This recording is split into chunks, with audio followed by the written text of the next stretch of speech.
Welcome to this week's inspiring episode of Drive for Life.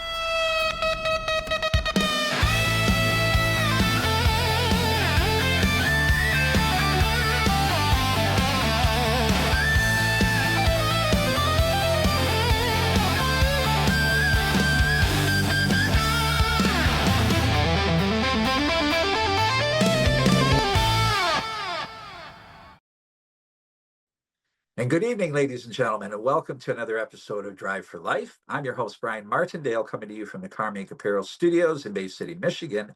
And tonight we're joined by our friend Billie Manning. Billie is joining us from East Tawas, Michigan. Billie has already been through a kidney transplant, and she needs a living donor to come forward to make this transplant successful. It's been a long road for Billie, and we're going to cover all that. So, Billie, first of all, it's wonderful for you to join us tonight. Thank you. It's a pleasure to finally meet you. Let's start by talking about your life and what you've gone through leading up to now with your kidney disease and everything. So, where did everything start? Well, it all started, I had moved back to Saginaw in 2020, and that's when we found out that things were kind of going downhill with my kidneys. We started the process of getting a fistula ready for hemodialysis. And from there, it really just kind of all happened fairly quickly in terms of everything. Oh,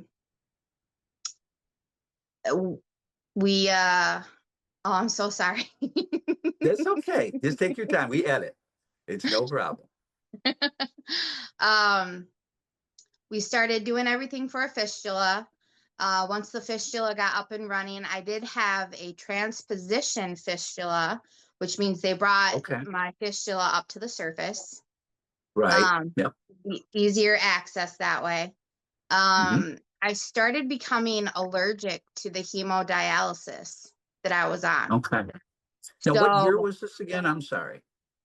Dialysis started in 2021. Okay. We started the process of getting me on the list, which takes a little bit, and, getting the fistula ready for use. You also have to let it mature.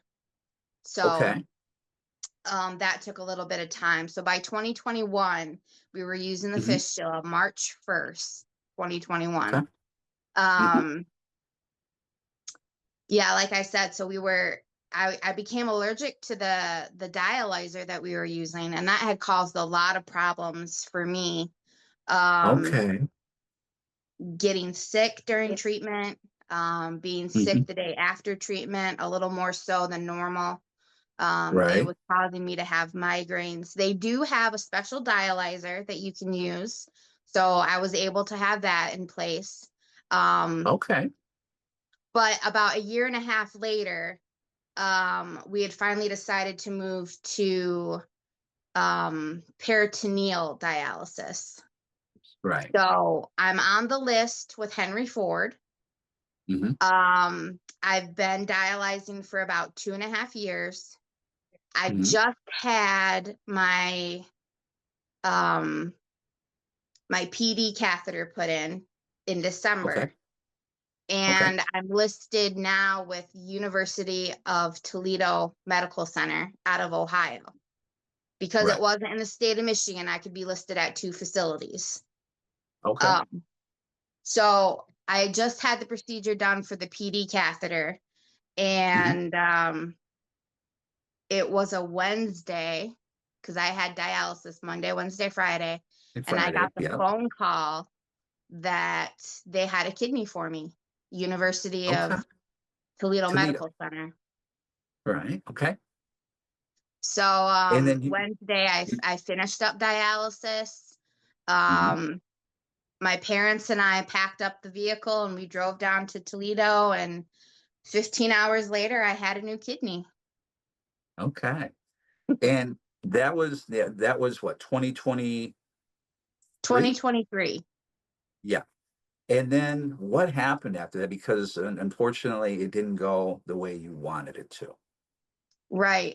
So the doctors kept telling us that, it needed a little time to kick in. maybe it was a little bruised from transplant. Um, Right. Kind of like a honeymoon phase, getting used to my body and the medicines. We kept waiting for it to kick Right. on. And Okay. a few months go by. We've tried a couple different immunosuppressants that I ended up having severe reactions to. So we Oh, kept having to change what kind of medicine I was on. right. Um, and finally, the doctors just kind of said, we think it's at where it's at. And that was at about 23% GFR. Okay. And it never improved after that. No, it's gone up a little bit here and there. And I mean very little, like maybe 25 or 26% GFR, but Okay. um I've I've never hit 30. Oh, so you didn't return to dialysis, but you didn't get the kidney function enough to keep that kidney going for, a period of time, correct? Correct. It was a blessing that we got the kidney because it took me off dialysis. Right. Um, but she just doesn't work as much as we want her to. Yeah. So now we're in the process this time of looking for a living kidney donor, and now through the University of Michigan, if I'm correct. Yes, you are correct. Okay, my home hospital. So, well, I always feel good about that. Being a donor at U of M, I donated myself almost 14 years ago, and the U of M program is wonderful. As all the transplant programs are throughout the United States, but U of M in particular, obviously has a place in my heart, and Sure. we're working more directly with them, and so you're in a wonderful place. But now we have to talk about finding a living donor for you. Now, I know you kind of started your search, and that's what we're going to be helping you with going forward. But what will a living donor obviously give to you coming forward, as far as a kidney? Um, it means I can have my life back. Right now I get tired very easily. I feel very weak. Um, I used to play softball. I used to be able to walk my dogs. Um, I used to be more involved in the community because I was able to do more things, be on my feet Right, for a lot longer. It's right. just, it's taken quite a toll, and I would just love to get my life back. What has it done as far as being able to work, socially, and those kind of things? Currently I am on disability. Um, my health over the last few years has been very hit or miss. I think I'm at a point now where we're used to the medications, we're used to the side effects. Um, I say we all the time because I have a Right. great support system. My mom and dad have been with me through the beginning of all of this. And then I have my lovely boyfriend, Keith Del Rio. He's been very supportive. Um, Yeah. And we, that's so important to have a support system. So many people don't, you know. yeah, So yeah, just going forward and being able to having somebody to talk to, because tell people what it's like. I mean, mentally to go through all this, getting a kidney, having it fail, dialysis. What does that do to you, mentally? it's exhausting, constantly being sick, constantly being weak.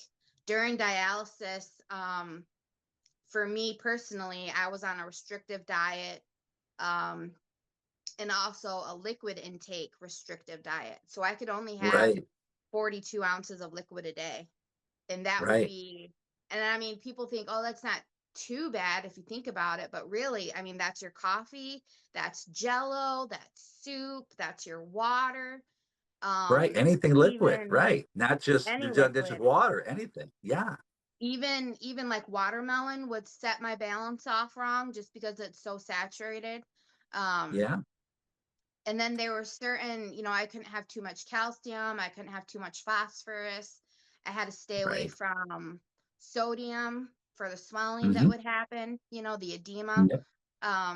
There was just, it's a lot to take on. But like I said, I had a great support system, so I didn't have to go through it alone. But it's Yeah. mentally exhausting and it's physically exhausting. Yeah.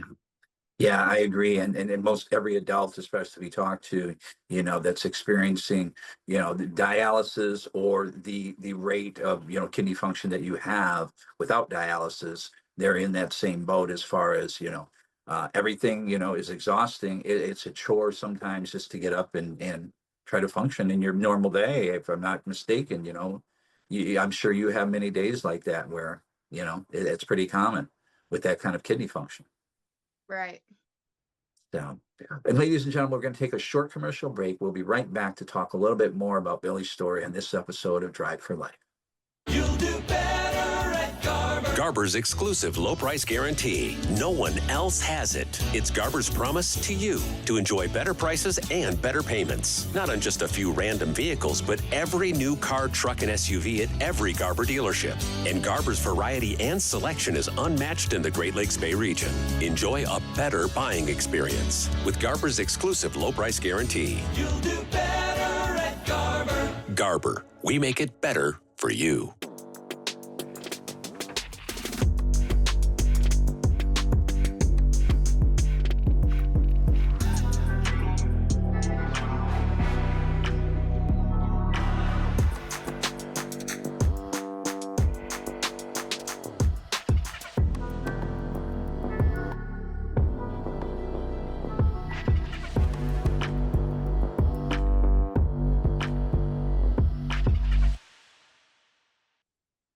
And welcome back, ladies and gentlemen, to another episode of Drive for Life. Again, I'm your host, Brian Martindale, coming to you from the Carmack Apparel Studios in Bay City, Michigan. Tonight, again, we've been joined by our friend Billie Manning. Billie and I have been talking about her battle with kidney disease, that she's already gone through a transplant in 2023 and now is searching for a living kidney donor because that transplant, unfortunately, didn't function the way we wanted it to. Billie, we talked about you're running in what the low to mid 20% range as far as kidney function, correct? Correct. Yep. About 24%. Right. 23, And 24%. and it's put you to the point of disability and losing, most of your life. You have your great support system, thank God, but you're not able to do the things that you would do normally in life. Correct. So, well, I want to talk just a little bit about to our audience about what's called paired donation. We're not talking about a blood type for Billie tonight because we want everybody to know that if you are a direct match, that's wonderful. You'll register through the University of Michigan's Transplant Center program, and I'll give a number, and it'll also be in the ending credits. And you would test for Billie if you were a blood positive match to donate directly. If you're not, and this could be from anywhere you're watching in the United States, you would register for what's called their paired donation program. So if you're not Billie's blood type, you can test, and as long as your two kidneys are healthy enough to donate, you can donate to somebody you directly match. In turn, Billie gets a voucher or a credit, if you want to say it that way, and the next kidney that becomes available that matches Billie is then given to her. So in a pair donation, essentially a person is saving two or more lives because they're giving a kidney to somebody they may not meet in exchange for you getting your kidney. So there's two lives saved there. And a lot of times a pair donation will set up what's called a chain donation, where there's donors, recipients, pairs, and we've had 5, 8, 10 people in a chain that have received kidneys because of one person starting the donation process. So the miracle of living kidney donation is wonderful. It cuts Billie's wait time. She's not on a 3 to 5 year wait list for a deceased kidney if somebody comes forward and donates to her as a living person. And I'm talking about this because almost 14 years ago at the University of Michigan, I became a living kidney donor to a 10-year-old girl who's now 24 and perfectly healthy. And we want the same for every child and adult we're trying to help. And I can tell you from the experience of doing it, I'll be 65 this year, and I feel like I'm 30. I run around the energy of a 30-year-old with one kidney. We're going across the country this summer to visit 33 children's hospitals on this trip to further living kidney donation and the drive to 7,000. And I want you to know all this because Billie is waiting for this miracle, and you can be the one giving it to her and live a life like me, very fulfilling, very active, and she'll have the same thing with your spare kidney, and you'll share the gift of life. So that's my part of the spiel, to tell people how comfortable and how wonderful it is and how safe it is, Billy. What are your hopes now going forward? Living kidney comes forward for you. What are your hopes going forward in life with a normal life ahead? I would love to get back to work. I was a certified pharmacy technician before my kidney shut down.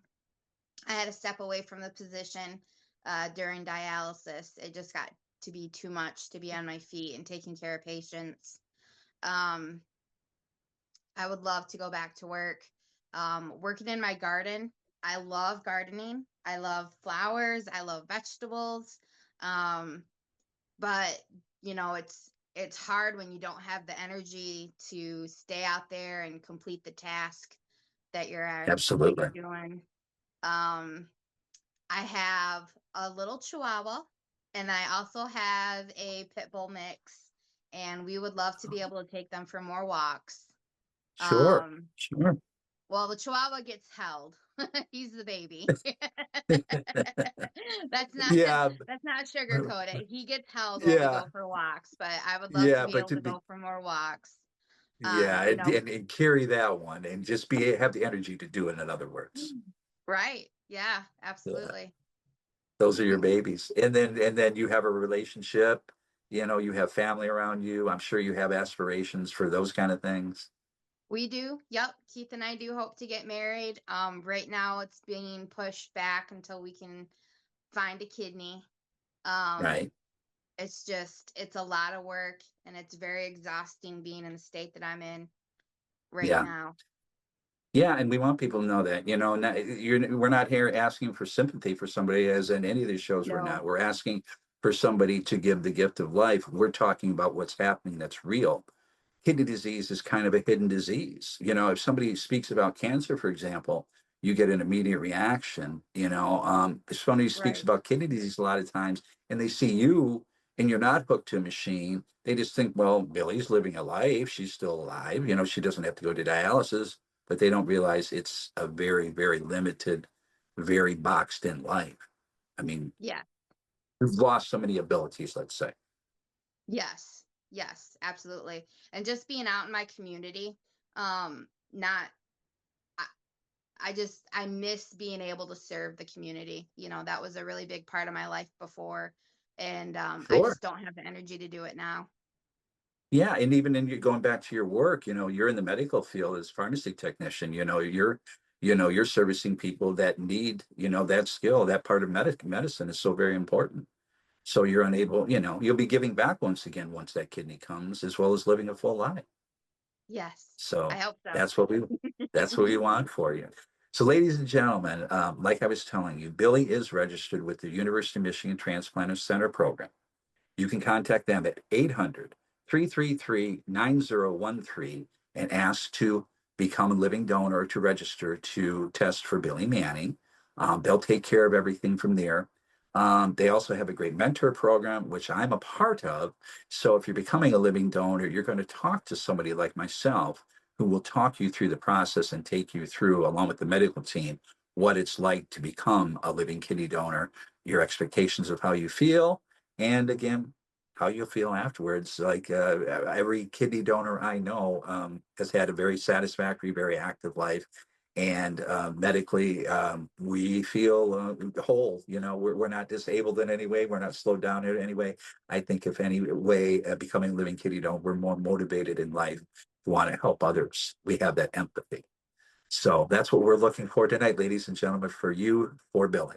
So is there any closing thoughts you'd like to share with anybody? Anything you'd like to say before we leave tonight?